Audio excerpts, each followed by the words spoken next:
Hello दोस्तों, आज हम धर्म और काल के महत्वपूर्ण प्रश्नों का संग्रह को सॉल्व करेंगे।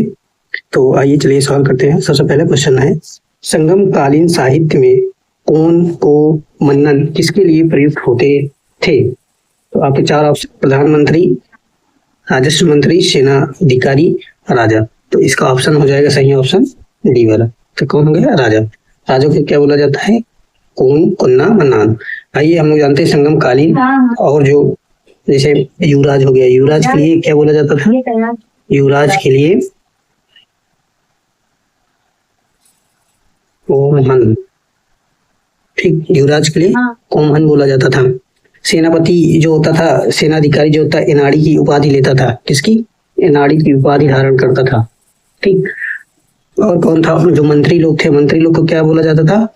अमोचर बोला जाता था। राज्यसभा को नलय बोला जाता था। तो ये कुछ पद है, मतलब उनके बारे में आपको पता होना चाहिए, उनको क्या क्या बोला जाता था। ठीक, आइए चलते हैं दूसरे क्वेश्चन में।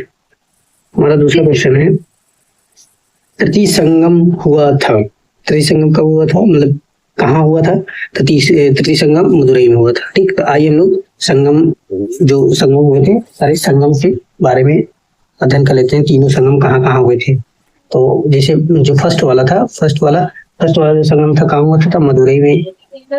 कहाँ पे? फर्स्ट वाला जो हुआ था, फर्स्ट वाला मदुरई में। मदुरई में। इसके अध्यक्ष जो थे, ये तो स्थान हो गया, ये स्थान हो गया। जो इसके अध्यक्ष थे अगस्त ऋषि। हाँ, अगस्त ऋषि। ठीक, जो अगस्त ऋषि थे, इन्हें क्या बोला जाता है? तमिल साहित्य का जनक बोला जाता है। क्या? तमिल साहित्य का जनक। तमिल साहित्य का जनक अगस्त ऋषि को क्या बोला जाता है?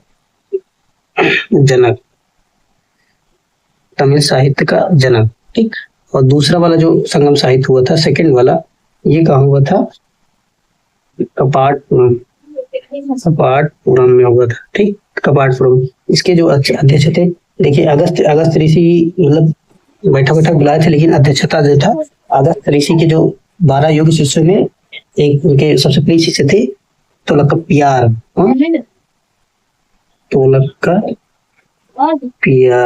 तोलकप्पियार जितने होते थे, इन्होंने मतलब सभा का अध्यक्षता किया था। ठीक, लेकिन जो सभा बुलाई थी किसने? अगस्त ऋषि ने। अगर कभी कभी दोनों दिया जाता है कि अगस्त ऋषि और तोलकप्पियार दोनों ने अध्यक्षता की, लेकिन ये अगस्त ऋषि जो थे उन्होंने बुलाया था, तोलकप्पियार ने उसकी अध्यक्षता की थी। तोलकप्पियार के बारे में थोड़ा जान लेते हैं। तो जो तोलकप्पियार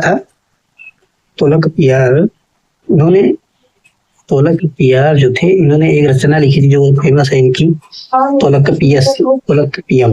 क्या?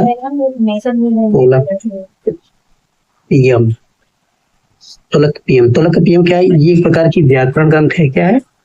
व्याकरण ग्रंथ है। ठीक, व्याकरण ग्रंथ है। और ये उच्च कोटि की काव्य शास्त्र भी मानी जाती है। उच्च कोटि की काव्य शास्त्र की भी पुस्तक है। ठीक, और इस पुस्तक की जो शैली है, सूत्र शैली में लिखी गई है। किस शैली में? सूत्र शैली में पुस्तक लिखी गई है।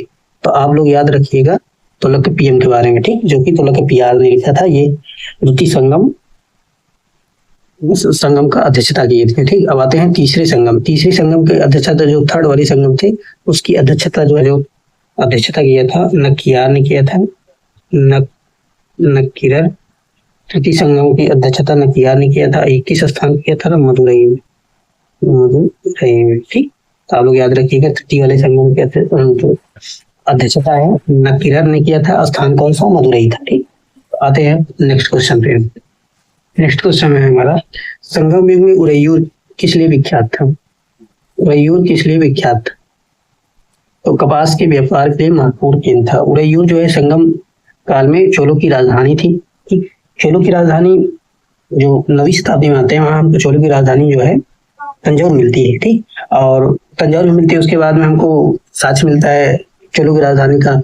गंगैकोंडचोलपुरम भी चोलों की राजधानी का साक्ष्य मिलता है। अच्छा, गंगैकोंडचोलपुरम जो राजधानी थी, वो चोल कब बनी थी? जब राजेंद्र प्रथम थे, उन्होंने पाल शासक महिपाल को हराया था। तो जब महिपाल को हराया था, तो राजेंद्र प्रथम ने उन्होंने गंगैकोंड की उपाधि धारण की थी, और अपनी जो राजधानी तंजौर थी, तंजौर से उन्होंने राजधानी गंगैकोंडचोलपुरम कर दिया था। ठीक, तो आप लोग ये याद रखिए। ये जो उरैयूर राजधानी ये संगम काल में थी। ठीक, संगम युग में।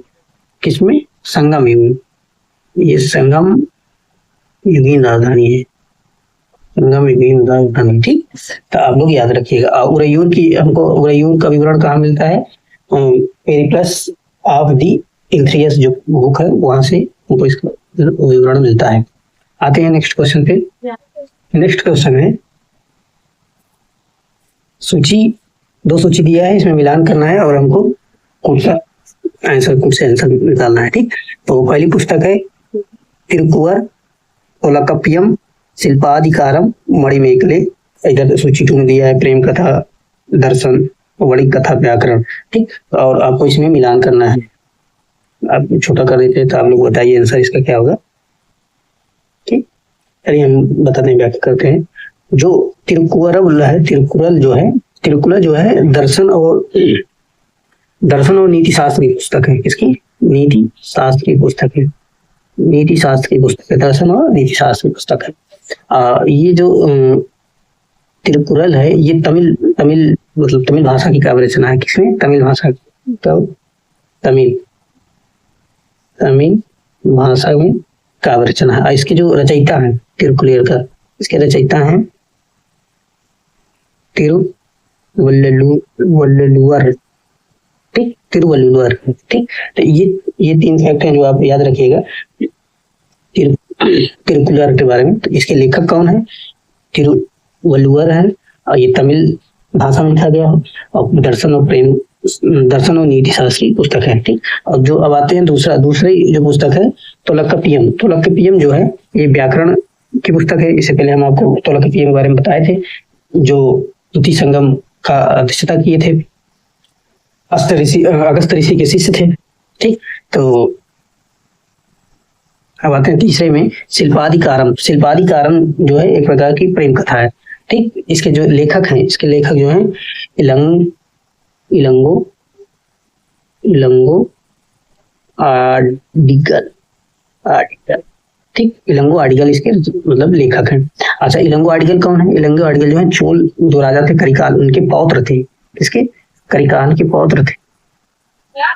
करिकाल के पौत्र।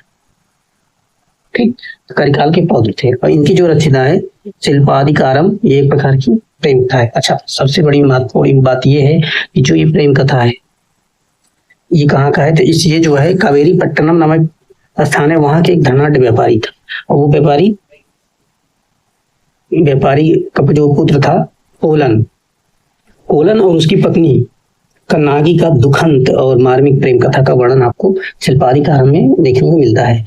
अब आते हैं चौथा है मणिमेखले। ठीक, तो मणिमेखले जो है ये वणिक कथा है। क्या है? वणिक कथा। तो इस प्रकार हमारा जो मैच हो जाएगा, आइए मैच करते हैं।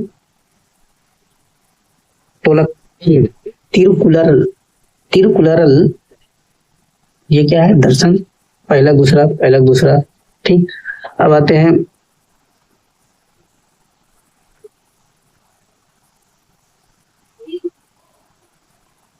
दूसरी है तोलकप्पियम जो है तोलकप्पियम व्याकरण की है। दूसरा का चौथा। ठीक, तो इस प्रकार हमें ये वाला आंसर मिला, ये वाला डी वाला आंसर हो गया। आइए चलते हैं नेक्स्ट क्वेश्चन। यहाँ देखिए आगे दिया भी है कि तो तिरुकुरल जो है दर्शन की पुस्तक है, तोलकप्पियम जो है व्याकरण के, शिल्पाधिकारम प्रेम कथा के, मणिमेखले जो है बड़ी कथा। ठीक, और आगे ये नेक्स्ट क्वेश्चन में तोलकप्पियम ग्रंथ संबंधित है। अभी आप लोग बता ही दे, व्याकरण और काव्य से संबंधित पुस्तक है। सूची 1 सूची 2 को सम्मिलित कीजिए, नीचे दिए कोड का सही उत्तर बताइए। चलिए बताइए आप सभी लोग। चलिए हम बताते हैं। जो डेमेट्रियस था वो हिंद यूनानी था। तो हिंद यूनानी था, पहले का क्या हो जाएगा? तीसरा। रुद्रदामन जो था वो शक था। रुद्रदामन क्या था? शक था। अब कौन था? रुद्रदामन।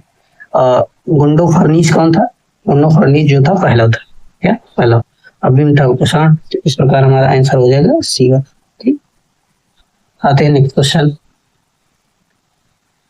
देखिए आगे दिया हुआ है डेमेट्रियस जो हिंद यूनानी था, रुद्रदामन शक था, गुंडो फर्नीस जो है पहला था, बिम जो है उषाण था। अच्छा, भीम भीम जो है कुषाण शासक था। तो भीम के बारे में आप लोग कुछ बताइए। जो भीम ये जो भीम भीम भीम शासक है, ये कुषाण शासक था। भीम जो है इसको भीम कड़फिसस भी बोला जाता है, कड़फिसस। इसने भारत में सर्वप्रथम सोने के सिक्के चलवाए थे। इसके सोने के सिक्के चलवाए थे, ठीक। वो भी शुद्ध सोने के सिक्के चलवाए थे, ठीक। आते हैं नेक्स्ट क्वेश्चन। निम्नलिखित में से किस शासक ने सर्वप्रथम सोने के सिक्के जारी किए थे? तो अभी आप लोगों को पता है, भीम कड़फिसस। आते हैं नेक्स्ट क्वेश्चन। सूचीवन निम्नलिखित में कौन से सही सुमेलित नहीं है? सूचीवन है, सूची 2 है, राजवंश है, सिक्को और धातु दिया है, ठीक। तो बताइए सब लोग। चलिए बताते हैं। कुषाण जो है स्वर्ण ताम्रपत्र चलाए थे, बिल्कुल सही बात है। गुप्त जो है स्वर्ण और रजत के सिक्के चलवाए थे, बिल्कुल सही बात। सातवाहन जो है स्वर्ण के सिक्के चलाते नहीं, सातवाहन स्वर्ण के सिक्के नहीं चलवाए थे, बल्कि सातवाहन जो थे चांदी, तांबा एंड शीशे, और शीशे के 3 सिक्के चलवाए, 3। और कलचुरी जो थे स्वर्ण और रजत एवं ताम्र के सिक्के चलवाए थे, ठीक। आइए नेक्स्ट क्वेश्चन दें। निम्नलिखित में से कौन सा शासक वर्ण व्यवस्था का रक्षक कहा जाता है? तो गौतमीपुत्र सत्कर्णी। गौतमीपुत्र सत्कर्णी जो है वर्ण व्यवस्था का रक्षक माना जाता है।